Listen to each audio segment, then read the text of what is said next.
Hi Glenn and Lorina. So this is the drawing I've done of the gazebo. You can see that. So I'll just show you like sort of what I've done, and then in a little bit I'll show you sort of what I based it off, which is what I found on the internet. And then there's some brackets that go onto the roof gable here that make it a bit easier to join up. But what I've done is put just a couple of different railing designs. So this one's done sort of pickets, and then just a piece of 35 by 70, which is that bit there. And this one's done here with posts, which are the same thickness as the railing there. So there are a couple of different ideas. If you've got any other ideas, then just jot them down on a bit of paper or something, or we can talk about it and I can do something a little bit different. This is another little design. Something's gone a little bit weird there, but just ignore that.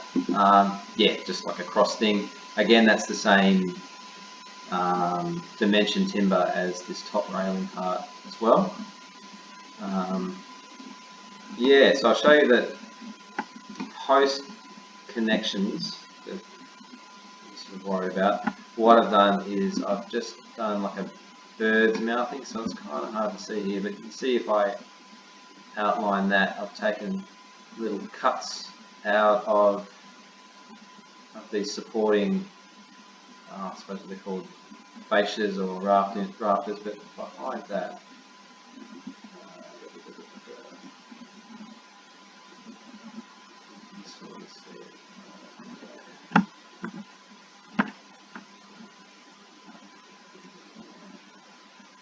just bear with me.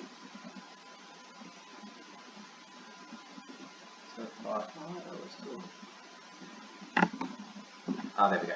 So you can see there, so I've just taken notches out of this part, and then again you can see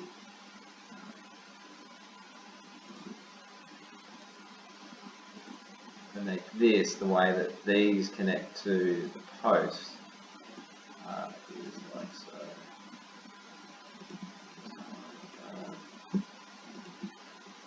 You can see how I've taken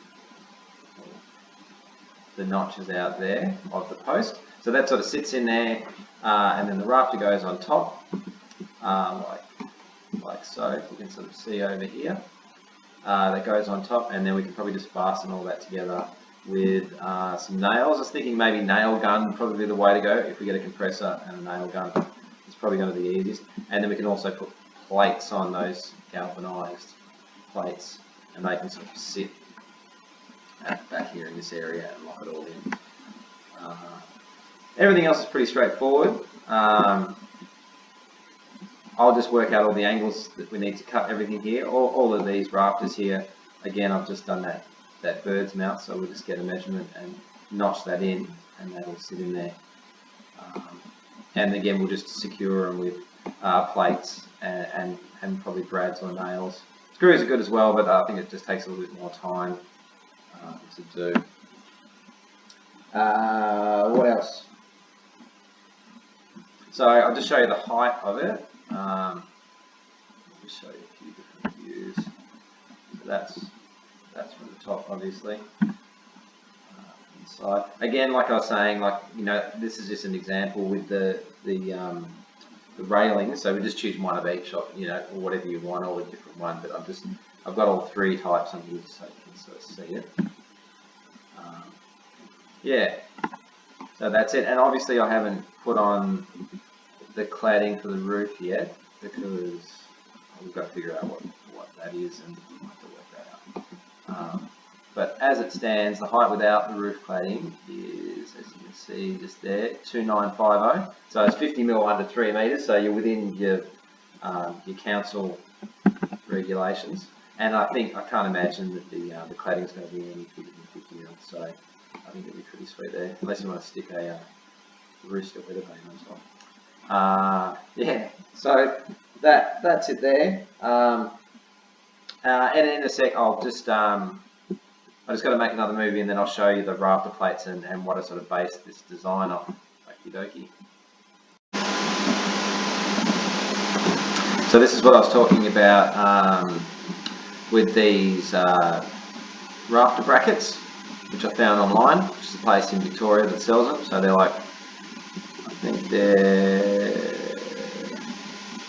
heavy duty, $50 each. So you get 2 of these and they'll tie on the roof, and that just sort of makes life a lot easier. But this is basically what I've sort of based the gazebo on, this kind of drawing. We can put some of these, I'll probably put some of these 45 angles in as well, but it depends. I think having the railings will tie it all together, so they might not be necessary. And as you can see, they've got this special metal fish plates that they've put on, bolted in, but I don't think we're going to need anything that extreme. We can just go with what we were doing, but it just depends. And then, as you can see, up in sort of this area here, they've got just the rafter ties, the galvanised ones, so we can definitely use them. There's a picture of how the plates go on. So there's one on the bottom and there's one on the top.